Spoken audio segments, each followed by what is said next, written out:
Hi everyone, happy World Book Day. I'm going to read you one of my favourite stories from The Tales of Beedle the Bard by J.K. Rowling. I hope you enjoy it. The Wizard and the Hopping Pot. There was once a kindly old wizard who used his magic generously and wisely for the benefit of his neighbours. Rather than reveal the true source of his power, he pretended that his potions, charms, and antidotes sprang ready-made from the little cauldron he called his lucky cooking pot. From miles around, people came to him with their troubles, and the wizard was pleased to give his pot a stir and put things right. This well-beloved wizard lived to a goodly age, then died, leaving all his chattels to his only son. This son was of a very different disposition to his gentle father. Those who could not work magic were, to the son's mind, worthless, and he had often quarrelled with his father's habit of dispensing magical aid to their neighbours.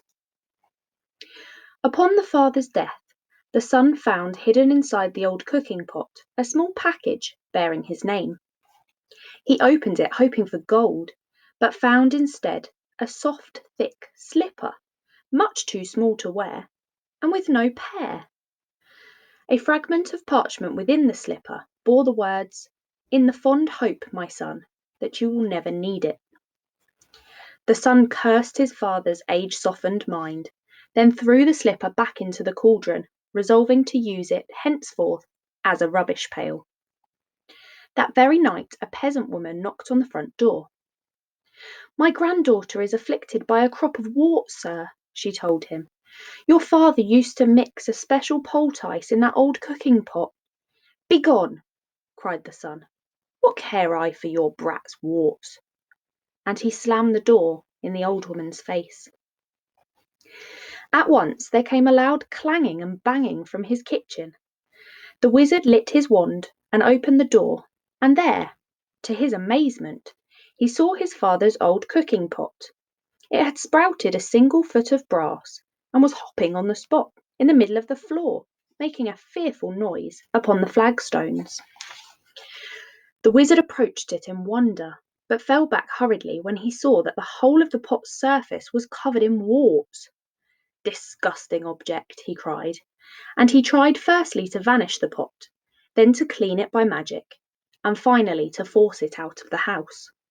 None of his spells worked, however, and he was unable to prevent the pot hopping after him out of the kitchen, and then following him up to bed, clanging and banging loudly on every wooden stair. The wizard could not sleep all night for the banging of the warty old pot beside his bed, and the next morning the pot insisted upon hopping after him to the breakfast table. Clang, clang, clang went the brass-footed pot, and the wizard had not even started his porridge when there came another knock on the door. An old man stood on the doorstep. "'Tis my old donkey, sir," he explained. "Lost she is, or stolen, and without her I cannot take my wares to market, and my family will go hungry tonight." "And I am hungry now," roared the wizard, and he slammed the door upon the old man.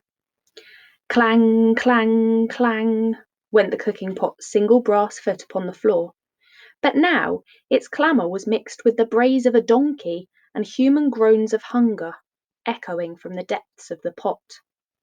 "Be still, be silent!" shrieked the wizard, but not all his magical powers could quieten the warty pot, which hopped at his heels all day, braying and groaning and clanging, no matter what he did or where he went.